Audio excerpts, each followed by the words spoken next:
திருவாரூர் மாவட்டத்தில் தேசிய மக்கள் நீதிமன்றம் மூலம் 1297 வழக்குகளில் ரூபாய் 3,78,55,000 மதிப்பிற்கு சமரச தீர்வு. திருவாரூர் மாவட்ட நீதிமன்ற வளாகத்தில் உள்ள மாவட்ட சட்டப்பணிகள் ஆணைக்குழுவில் தேசிய மக்கள் நீதிமன்றம் மாவட்ட சட்டப்பணிகள் ஆணைக்குழுவின் தலைவரும் முதன்மை மாவட்ட நீதிபதியுமான செல்வமுத்துக்குமாரி தலைமையில் நடைபெற்றது. மேலும் இம்மக்கள் நீதிமன்றத்தில் நீதிபதிகள் சரத்ராஜ், முருகன், லதா, மாணிக்கம், முகமது ஃபசீல், லிஷி ஆகியோர் கலந்து கொண்டனர்.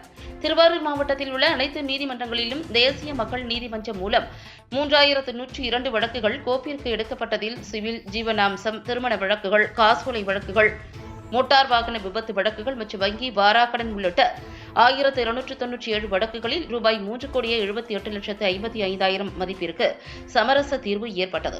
தேசிய மக்கள் நீதிமன்றத்தில் தீர்வு காணப்பட்ட வழக்குகள் மேல்முறையீடு செய்ய இயலாது என்பது குறிப்பிடத்தக்கது.